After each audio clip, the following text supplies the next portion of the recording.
Hey guys, tonight we're taking that chicken that we prepped and making a pizza chicken.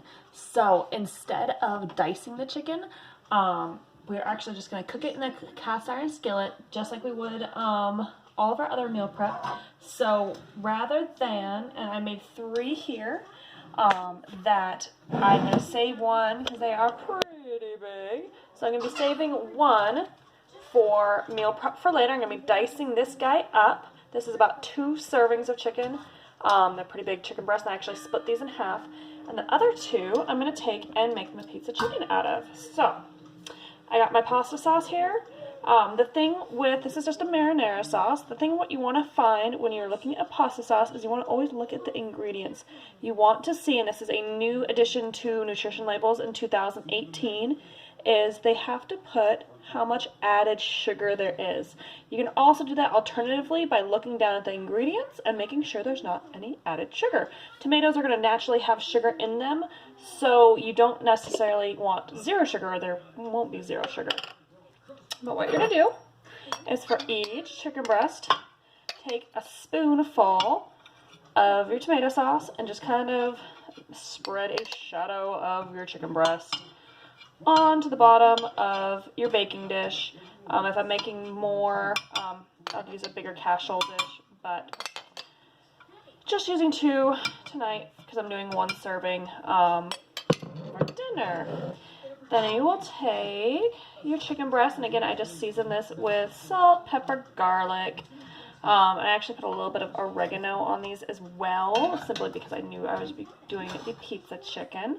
Put those in the shadow of the sauce, and that's going to be instead of using a non-stick cooking spray or oil. So you cut the calories a little bit there in terms of fat. And then, so this is where you can get a little bit creative. So I'm doing the cheap, quick, and easy version. I'm just going to put a spoonful of your pasta sauce on top of each chicken breast. Alternatively, you can take some beefsteak tomatoes, probably not beefsteak tomatoes, Roma tomatoes, and slice them and line your chicken with actual tomato slices. Next, I'm using basil. Again, if you want to make it fancy and you have the ingredients on hand, taking fresh leaves of basil and putting it on your chicken breast will taste fantastic. But, you know, frankly, a lot of times we get too wrapped up in a recipe and things being perfect that we miss out on eating healthy in general because we're so worried about the cost of ingredients or making it look like it came out of a restaurant. And it doesn't always have to be like that. This is a delicious, tasty, healthy recipe with minimal ingredients. So the next thing we're going to be doing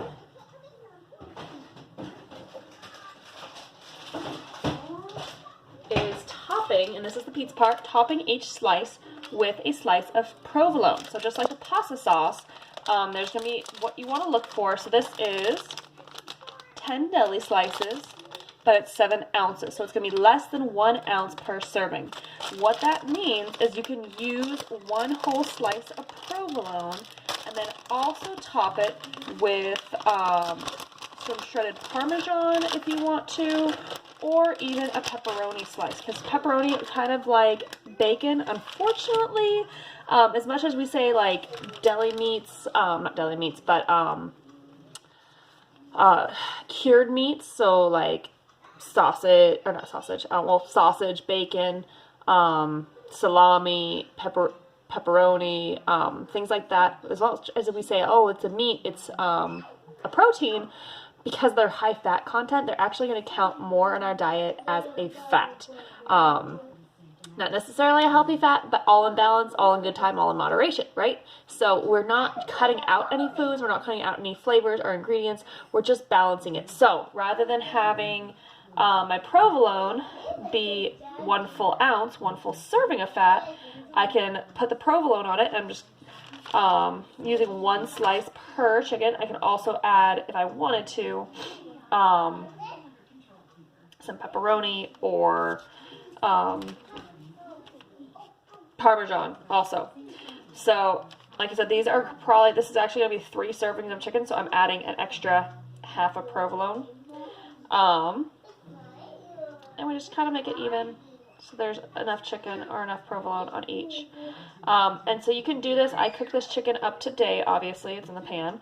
But you can actually prep this, so the chicken is actually, it's cold.